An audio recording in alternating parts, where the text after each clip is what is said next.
દેવોના દેવ મહાદેવ જે અનેક નામોથી ઓળખાય છે. ઉના નજીક આવેલ ગીર વિસ્તારમાં શ્રી દ્રોણેશ્વર મહાદેવના મંદિરે અનેક ભાવિકો પોતાનું શીશ નમાવીને શ્રદ્ધા વ્યક્ત કરે છે. ગૌમુખમાંથી હંમેશ વહેતી ધારા અને મંદિરને ફરતે રમણીય પ્રકૃતિ દ્રોણેશ્વર મહાદેવ મંદિરની એક ઓળખ બની ગઈ છે. આ ઐતિહાસિક મંદિરનું દ્રોણેશ્વર મહાદેવ નામકરણ કરવા પાછળ પણ એક ઇતિહાસ હોવાનું કહેવાય છે. એક વાયકા મુજબ 5,500 વર્ષ પહેલા અહીં નદી કાંઠે રત્નકણિકા નામની નગરી હતી, જેને હાલ જૂની દ્રોણ તરીકે ઓળખાય છે. આ સમયે તુરિયા નામના ઋષિએ અહીં આવીને તપ કરવા મહાદેવના મંદિરની સ્થાપના કરી હતી. તેને રત્નેશ્વર મહાદેવ નામ આપ્યું હતું. એમ કહેવાય છે કે 5 પાંડવો દ્રૌપદીને લઈ પ્રદક્ષિણા કરવા નીકળેલા ત્યારે અહીં આવીને મુકામ કર્યો હતો. આ દરમિયાન દ્રોણ ગુરુ પણ પાંડવોનો પીછો કરીને અહીં આવી પહોંચ્યા હતા.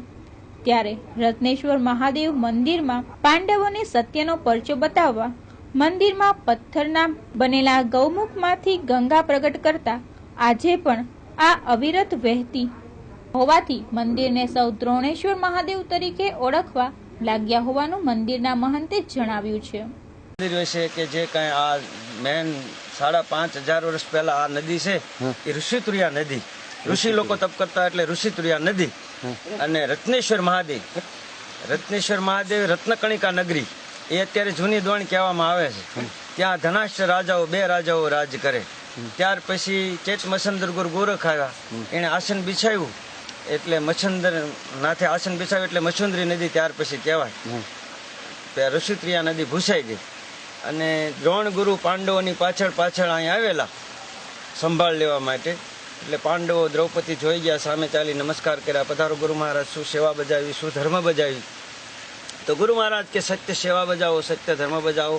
સત્યમાં એવી તાકાત છે એવી શેમાંય નથી. પછી ગુરુ મહારાજને એવી ઈચ્છા થઈ કે આ તો પાંડવો તો સત્યનો ત્રંકલું છે, આમાં બિલકુલ કાંઈ બીજું છે નહીં, સત્ય જ છે, તો મારે કાંઈ મારી તાકાતથી કાંઈ બતાવી દેવું એ જરૂરી છે. પછી દ્રોણ ગુરુએ આ ગંગા પોતાને અહીં આવી પાંડવોને બતાવી દીધી, આ ગંગા પ્રગટ કરી દીધી અને પાંડવોને બતાવી દીધું, બેટા જો આ સત્યની તાકાત છે. આ 5,500 વર્ષથી આ ગંગાજી ચાલુ થઈ દ્રોણ ગુરુ એટલે દ્રોણેશ્વર મહાદેવ કહેવાના, રત્નેશ્વર મહાદેવ ભૂસાઈ ગયું. 5,500 વર્ષથી આ ગંગા ચાલુ છે, આ સત્યથી ચાલુ છે. આ કોઈ ફિટ કરેલી નથી કે કોઈ કાંઈ કરેલું નથી, આ પોતાની સત્યની તાકાતથી આ ગંગા ચાલુ છે એટલે દ્રોણેશ્વર મહાદેવ એમાં કહેવાય. આ ઉપરાંત અહીંના પ્રકૃતિ પ્રેમી રમેશભાઈ રાવલે પણ મંદિર આસપાસની પ્રકૃતિ વિશે માહિતી આપી હતી. દ્રોણેશ્વર મહાદેવ એ આ મચ્છુંદરી નદી એનું પ્રાચીન નામ ઋષિતોયા છે. અહીંયા દ્રોણ ઋષિ દ્વારા આ સ્થપાયેલું એમ એની લોકવાયકા છે. આ મંદિરની વિશિષ્ટતા એ છે કે 12 મહિના એનો જે પાણીનો પ્રવાહ લિંગ ઉપર પડે છે એ સતત એમને ચાલુ હોય છે. આજુબાજુ પ્રકૃતિ રમણીય શોભાયમાન છે અને શ્રાવણ માસ તથા શિવજીના જે દિવસો હોય એ દરમિયાન અનેક લોકો અહીંયા દર્શન આવે છે અને આ અતિ પવિત્ર અને રમણીય કલિયુગની અંદર પ્રત્યક્ષ પ્રમાણ આપે એવી જગ્યા છે.